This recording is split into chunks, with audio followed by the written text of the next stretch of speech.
Hi, welcome back to English 111 Online. This week we're going to take a look at infographics, and we're going to take a look at how to read them and how to get information from an infographic to use as support for something that you're writing. Because we're going to go over this week, because next week you're going to take our midterm assessment, and you'll have to write a paragraph, and the paragraph will use information from an infographic instead of a textbook as support for whatever you're writing about. So, first of all, how to read infographics. Infographics are read much like you would read a textbook, top to bottom, left to right, because that's the way they're set up. But you need to pay attention to other clues as well. For instance, this infographic here,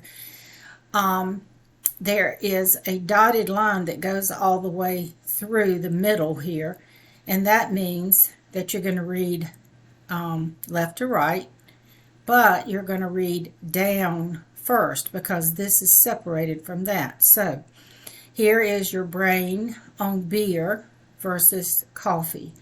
And so all of this relates to coffee, and all of this relates to beer. And when you're reading this, what if you read it all the way through, and then you are asked to use some information from that to back up a claim that you're making? Maybe your claim might be something like your brain is better off on beer than coffee. Well, then you're going to look for something in there that would help that, and you can do it. Let me blow it up a little bit so we can see it a little bit better. So this has how it affects your brain over here. It's how it affects your brain over here. It tells you after you read all this all the way down that a couple of beers makes your brain become more creative and helps you think of ideas. So if you've got a writing project that you have to do, or something creative that you're having to do, a couple of beers might loosen your brain up a little bit so that you can be more creative. Over on this side it says, though, what if you're really tired and you've come up with your great idea, but now you've got to execute the idea. And this says that coffee gives you that energy, that ability to concentrate and focus. And so maybe coffee is better for your project than beer is. But it also covers the good.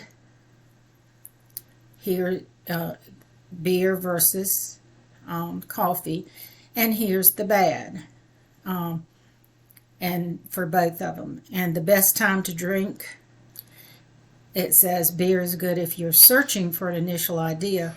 Coffee's good if you've already got the idea and you just need to focus on the busy work. And then it gives you a warning, of course. Too much of either one is not a good thing. So you could make a claim that having a couple of beers when you're trying to think of an idea might be a good idea. However, when you get ready to actually do the project, then coffee is your best friend. I'm not promoting drinking beer or coffee. I'm just saying that that's what that infographic shows. So when you are looking at an infographic, and you'll be given more than one infographic on the midterm assessment, so you can use either or all of the infographics that you're given for the midterm if you want to. You only have to use one, but you want to know what the title of the infographic is. So let's scroll back up and look at the title of this one.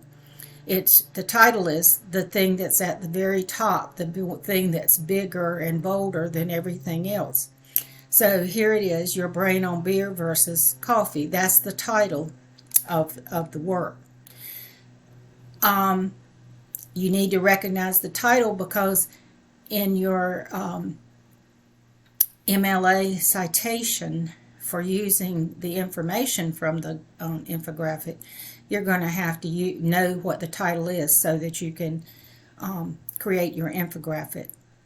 Who is the publisher of the infographic?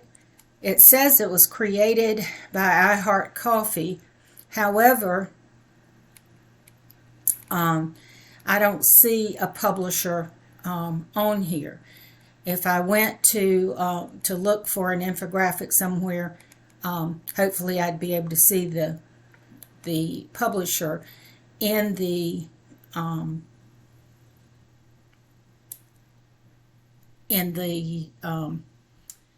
what's the name of that thing? The name of the publisher in the browser up here. Now this is just something I put on the Moodle page, so you can't do that, but I'll show you how that works. Who is the author of the infographic? There is no author on this, so we have no author, and for this one we have no publisher because I just put a picture up there of this infographic. So we don't know enough about that one to actually use it in something that we're writing because we don't know where it came from. But here is this prompt right here. Do kids eat like prisoners? Make a claim. Kids do eat like prisoners, or kids do not eat like prisoners. Or maybe prisoners eat better than kids could be your claim. Whatever your claim is would be a flat statement that you're going to back up with evidence from this infographic down here. So, I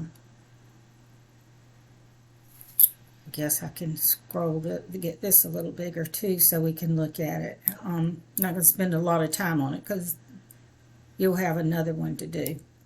All right, so what evidence from the infographic backs up your claim?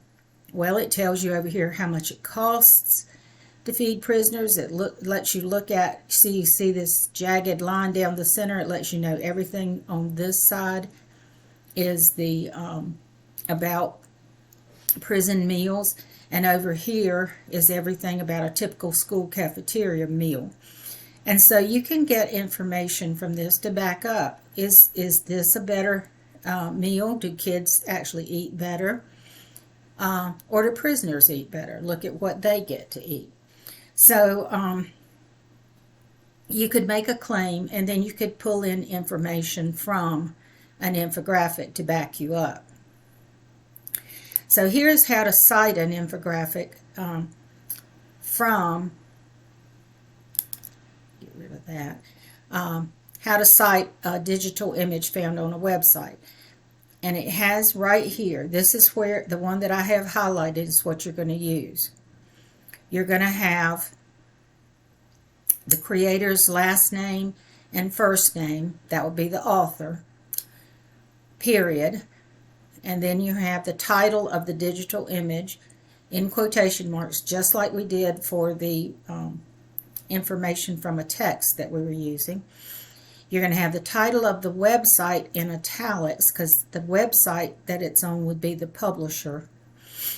And then you're going to have a comma, and you're going to have the first name, the last name of any contributors. And the MLA format says if you don't have something, if you don't have the names of contributors or even the name of the infographic itself, you just skip it and do the next thing. So if we had one that didn't have a name, we would skip that and just start with the title here. So here is another one, an example of a digital image with no author but with a title. So you see we didn't have an author, so we started with the title. And then we've got the Committee on Climate Change, which is I got from the browser. The browser says it's www.theccc.org.uk, and that happens to that CCC stands for Committee on Climate Change, And I could have just put theccc.org there in place of that name. Then you have your URL, which you would copy from your browser up here. And then you would have the date that you accessed it, the date that you looked at it. So that's how you do, you want to use this pattern right here, this one, for doing your works cited entry on your works cited page when you're using an infographic instead of something from the textbook. So we've already done something from the textbook. We've done something from an article that you read outside of the textbook, and now we're going to do something with an actual infographic here. All right, so using evidence from infographics to support a claim, click on that, and it takes you through, or I take you through, how to do use the evidence to support a claim. So here's my infographic. You can see these dotted lines. Follow those dotted lines. That means this information is separate from this information down here. This can just be read straight across. This is separate from and leads to this information down here. This is separate information here, and then separate over there. So that's how you read it. So here is what if you're asked to use some information from that graphic. It says, is the gender wage gap partially caused by the choice of major in college? And you're going to say it is, the gender gap is partially caused by the choice of major, or it is not. You're going to make a statement, a claim. So one or the other. Here's what I did. The gender wage gap is at least partially caused by the choice of major in college. So I adapted my claim to say at least partially. So I'm leaving room open for other things that can change it. So here is where I put my information in. According to the infographic, is the gender wage gap partially caused by major choice? The highest paying job in the study, aviation, revealed that men outnumber women by nearly 9 to 1. Another example from the same infographic shows that women earning medical degrees make up nearly 85% of the field. However, a career in aviation pays over $123,000 per year, while a career in the medical field only pays an average of over $40,000.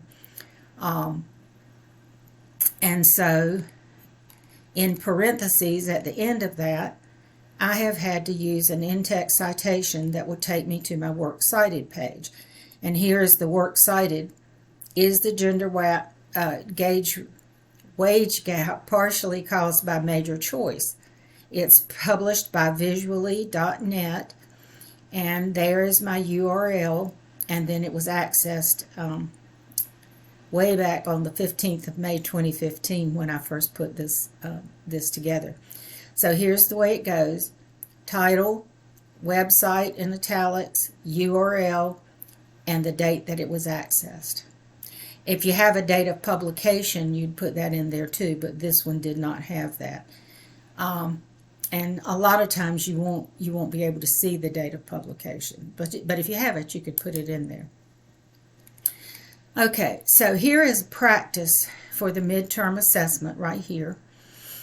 What it's going to ask you to do is exactly the same thing. Well, it'll be from a different source, of course, and it'll be a different writing prompt, but it'll be very similar to this. It says, here's the writing prompt.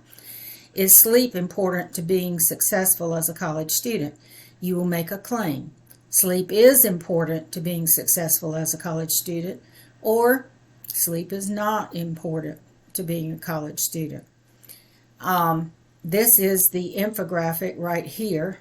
So you want to click on that so that you can go and see the infographic. And this is what you'll have to do when you're taking your midterm, there'll be another infographic for you to look at. So I'm going to view the full infographic. I'm going to show the infographic to you so you can look at all of it. And it's got various kinds of information in it. You want to pick the information to back up that sleep is important for a successful college student. And so you want to find some things that back that up. Some of this information is interesting to know, but it doesn't apply, so you don't choose something. Like 20% will pull at least one all-nighter each month. That is not anything that backs up that sleep is successful. It sounds like they're kind of short on sleep there. But keep scrolling and reading until you find information that will back you up. Here's a subheading here that's called Sleep and Academic Performance. And so it says here, studies show that quality, length, and pattern of sleep can play a significant role in academic performance. So you could use that in your paragraph to back up your claim. Here's some information here that says students with at least 7 hours of sleep scored 10% higher on exams. That backs up your claim that sleep is important. The longer sleepers average GPA 3.24 versus the shorter sleepers that get less than 6 hours and their GPA is lower. That can back it up. So then we get to these tips for a better night's sleep. The tips for a better night's sleep does not apply to sleep being important for a successful student. So you just leave that out. You only use what you absolutely need to back you up. You're not putting just any kind of information from the graphic. You're putting the infographic information that backs up the claim that you're making. So be careful of that. All right, so for this sample practice, how to sleep better and improve academic performance infographic, you can go back and look at that, clicking on that. Your topic sentence would be your claim. So remember, when we're writing a paragraph, we indent the first line of the paragraph. We're going to have all of this in MLA format. So it's going to be Times New Roman 12-point font, double line space. You're going to have your page number because it will have a works cited page, and a works cited page is always on a separate page. So you'll need to put a page number on it because it'll have page 1 and page 2. And then don't forget to add your last name in front of the page number. Put your heading on. You don't have to have a title for a paragraph, but if you were going to have a title for the paragraph, it would be centered on the very next line. Then we're back to the left margin and we're going to indent and make our claim. Our topic sentence is our claim. The topic sentence comes first. If we were writing an essay, which we are not this time, we're just writing a paragraph. If we were writing an essay, the thesis statement would come at the end of the introduction paragraph. But this is one paragraph by itself, so we put our topic sentence first, answering that claim, and then you put your supporting details in. And every supporting detail that you use from the infographic has to have an attributive tag or a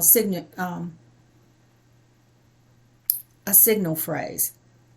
So according to 5 tips to help you sleep your way to a higher GPA, that was the title of the thing. We're putting that in quotation marks because it's somebody else's title.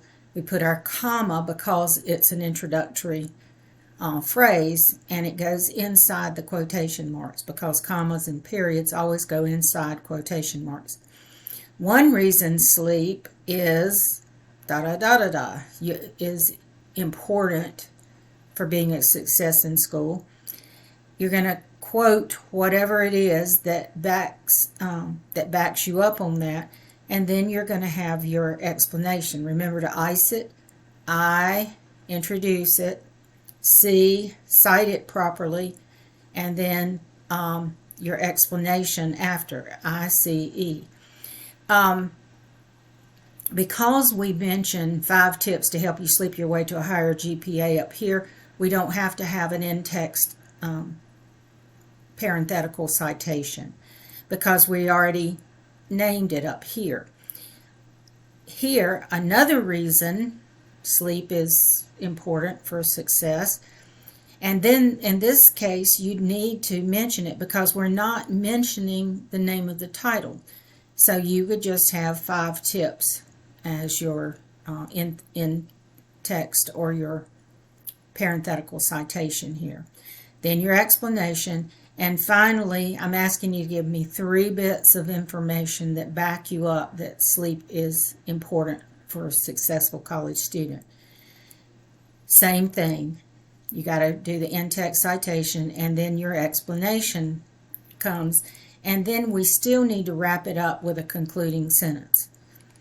So here's the works cited page for that. 5 tips to help you sleep your way to a higher GPA, period, quotation marks. elearninginfographics.com is where I got that from. So that would be your publisher there. It did have a date of publication, the 25th day of July 2016. Here's my URL taken from the browser up here. It's my URL, and then the date of access. Accessed, this was the 4th of October 2021. So I'd like for you to do that paragraph, practice putting it together. I'm going to give you 100 for doing it. I would love to be able to give you some feedback on it so that if there's something wrong you can fix it, but I think if you're really careful it's going to be simple and you can figure out how to do it correctly. I won't be able to because I'll be out of the country from October the 8th through October the 24th, and so I will not be anywhere where I can read these paragraphs and give you any help with them. I'm sorry about that, but this is something that has been planned for a long time, and I promise to give you all my undivided attention when I get back from my trip. But I just wanted to let you know, there's no need to send me an email or whatever because I'm not going to be here to answer them. I hate to see what I'm going to face when I get back, but I'm still going to enjoy my trip, and I'll be thinking of y'all. I will be thinking of you, even though I can't contact you. Here is another one for you to just look at. What claim is the creator of this infographic making? This will look very much like the infographic that you get on the midterm. But you see your little magnifying glass there? That nobody can read that. I certainly can't. So just click on it and it'll blow up so that you can read it. Now this says managing the impacts of climate change on poverty. Globally, poor people are at high risk from climate-related shocks. Follow the dotted line. Climate change is a clear threat to eradicate poverty. Now that's the claim that they're making right there. The title is up here. Can we find a date of publication on here anywhere? I'm looking, and down here I see worldbank.org, but I do not see any kind of date of publication. So I go up here and I look at the URL at the top. Move that out of the way a little bit. Well, you can't see it if I move that out of the way. There we go. Borgenproject.org. Now that's where I got it. That's what I would put as the publisher, Borgenproject.org, regardless of what it said down there at the bottom. So that would be your publisher, Borgenproject.org. And you can easily see, get it back down to where I need it to go now. Okay. All right, so that is something that you can look at, and it will just remind you, give you more practice with reading. There's nothing you really need to do with that one. It's just giving you more practice. So when you do your practice paragraph, and next week when you do your midterm assessment paragraph, you want to go through this check sheet. Is your document set up in proper MLA format with page numbers? Do you have a proper heading that appears only on the first page? Do you have a topic sentence that makes a clear claim based on the writing prompt? Do you have supporting details from one or more of the infographics? Do you have in-text citations? And do you have 8 to 12 sentences in your paragraph? And do you have a separate works cited page? You should have all of those things in this document. So here's where you would submit your paragraph, and I've got it for Sunday, March 6th. I got to change that, but it will be due, of course, this coming Sunday, which I believe is October the 9th, and I will already be gone by then, so I won't be able to help you in advance, but I will check my email until we get to that point. And it's just a regular turn it in link. You see the little box with the arrow to turn it in. So that's what we're doing this week, and that will be good practice for you to get ready for next week. And so do that, do this practice, and even though I can't give you any feedback on it, you can check it yourself against this list, this last minute check here, and make sure it has all of those things. Go back and use the sources I've given you to find